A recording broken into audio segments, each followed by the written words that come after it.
DRDO ने किया एक और कमाल, 1000 किलोमीटर दूर बैठा दुश्मन पलक झपकते होगा तबाह।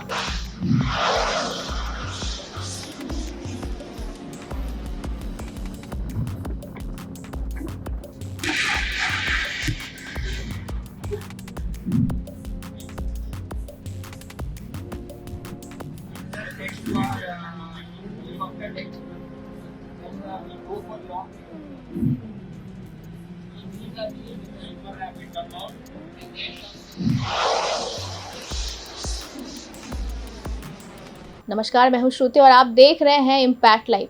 भारत दिन पर दिन सुरक्षा मामले में इतना मजबूत होता जा रहा है कि इस पर बुरी नजर रखने वालों का कोई भी मंसूबा पूरा होना लगभग असंभव सा है।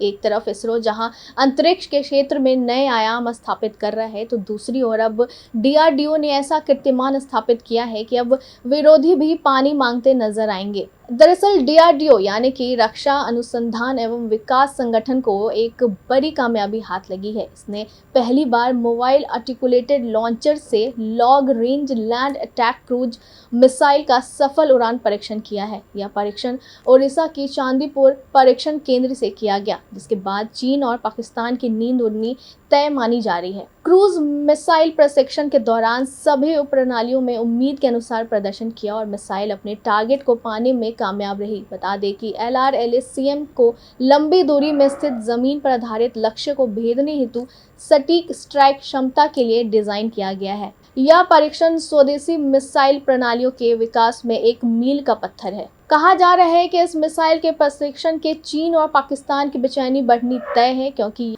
यह anti ship ballistic cruise missile है और इसकी रेंज 1000 किलोमीटर है। यानी कि भारत का यह मिसाइल हिंद महासागर से लेकर अरब सागर और चीन से लेकर पाकिस्तान तक के लक्ष्य को हासिल कर सकती है। इस मिसाइल के जरिए अब भारत तकरीबन 1000 किलोमीटर से ज़्यादा दूरी पर चल रहे युद्धपोतों या विमान वाहक पोतों को ढेर करने की क्षमता रखता है, जिसके बाद रक्षा मंत्रालय ने भी ट्वीट कर इस कामयाबी पर वैज्ञानिकों को बधाई दी। रक्षा मंत्री राजनाथ सिंह ने सफल उड़ान प्रशिक्षण पर डीआरडीओ, सशस्त्र बलों और उद्योग को बधाई देते हुए कहा कि यह भविष्य के स्वदेशी क्रूज मिसाइल बनाने के कार्यक्रमों का मार्ग प्रशस्त करता है। आयोजन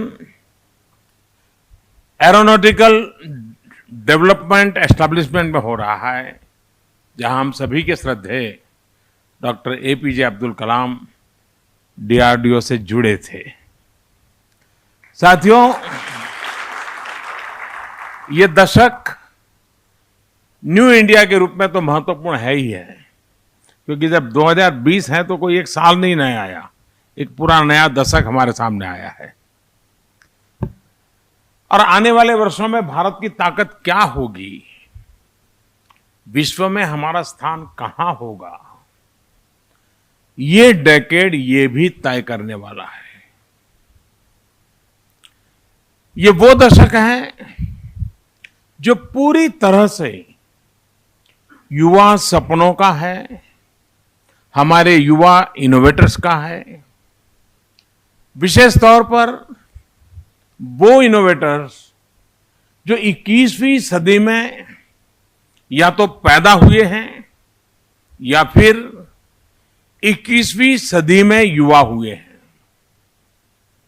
जब मैंने आपसे आग्रह किया था कि डीआरडीओ को रीथिंक और खुद को रीशेप करना चाहिए, 21वीं सदी की चुनौतियों से निपटने के लिए नई ऊर्जा के साथ काम करना चाहिए, तो इसके पीछे मेरी यही एक सोच थी।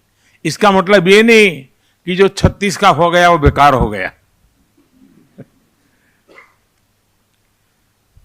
इसके पीछे मेरी भूमिका यही है कि जो 60 साल, 50 साल, 55 साल इतनी तपस्या करके वहां पहुंचे हैं,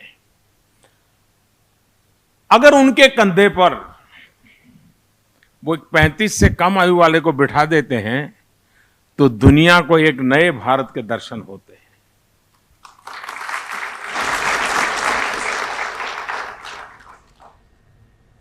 ये जो पुराने लोग हैं उनकी मजबूती के बिना नए का ऊपर जाना संभव नहीं है, और इसलिए ये एक कॉम्बिनेशन बहुत आवश्यक है।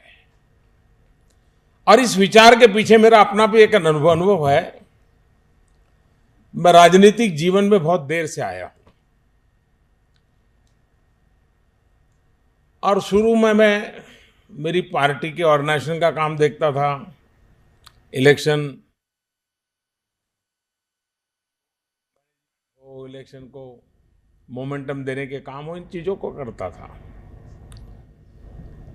तो मैं जब गुजरात में मैंने शुरुआत की और मेरे सामने पहला एक बड़ा चुनाव की जिम्मेवारी आई, मैं बिल्कुल नया था और उस समय अखबारों ने एक चीज को बड़ा विस्तार से लिखा था, क्योंकि उस समय करीब 90 लोग मेरी ऑफिस मैनेजमेंट में काम में थे। पूरा चुनाव तो राज्य भर में लड़ा जाता था, लेकिन ऑफिस मैनेजमेंट में करीब 90 लोग थे और वॉलेंटियर के रूप में आए थे। 2-3 महीने के लिए वो काम करने वाले थे चुनाव के लिए। लेकिन अखबार वालों ने ढूंढ के निकाला था कि ये जो 90 लोग हैं, इस पूरी टीम की एवरेज उम्र 23 है, यानी 23 की एवरेज एज ग्रुप से मैं चुनाव लड़ा था और लड़वाया था और हम पहली बार विजयी हुए थे।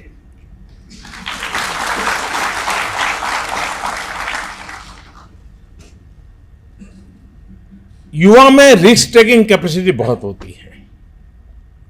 आप कितने ही अच्छे कबड्डी के खिलाड़ी हो, कितने ही बढ़िया,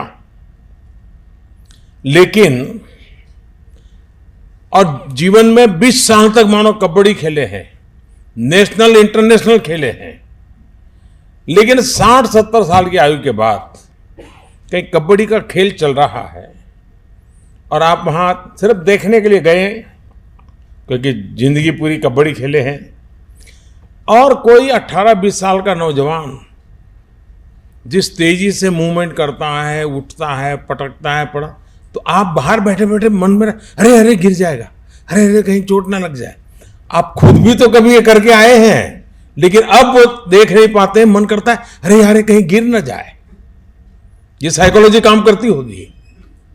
ये युवा मन और अनुभवी मन के बीच का एक अंतर होता है और इसलिए एक मनोवैज्ञानिक परिवर्तन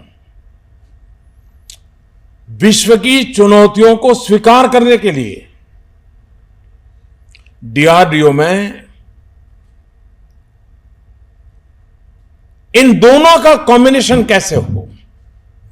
कभी कभार एक बहुत बड़े वृक्ष के नीचे छोटा पौधा पनप नहीं पाता है।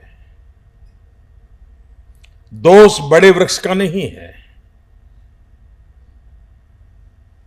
पौधे कोई भी साइकिल रहती है कि इनके सामने मुझे ऐसे ही रहना चाहिए। किसी का दोष नहीं है, लेकिन अगर उसी पौधे को कहीं खुले में छोड़ दिया जाए तो देखते ही देखते वटवृक्ष भी गौरव करेगा, वाह ये भी मेरे साथ पनप रहा है। इसी एक भूमिका को लेकर के इन 5 लैब से शुरू किया है और मैं चाहता हूं कि वो गलतियां करे। ये 5 लैब सबसे ज्यादा गलतियां करे। ये 5 लैब पूरा बजट उड़ा देते तो उड़ा दें एक बार।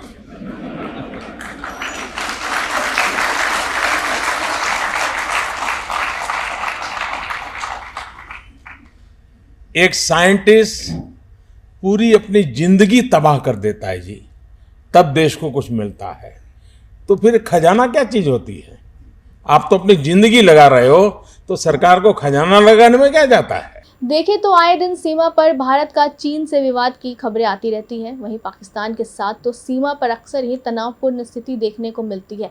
ऐसे में भारत भी अब अपनी रॉकेट फोर्स को तैयार कर रहा है, जो कि चीन के पास लंबी दूरी के हथियारों का बड़ा जखीरा है। इसको देखते हुए भारत भी बैलिस्टिक मिसाइलों को बढ़ाने में जुटा है। LRLSCM इसी का एक हिस्सा है। वैसे भारत हमेशा से शांति का पक्षधर रहा है, पर नया भारत अब जरूरत पड़ने पर घर में घुसकर मारने की भी हौसला रखता है। जाहिर सी बात है, भारत के इस सफलता से विरोधियों को मिर्ची लग सकती है। ऐसे ही तमाम खबरों के लिए देखते रहिए इम्पैक्ट लाइव। शुक्रिया।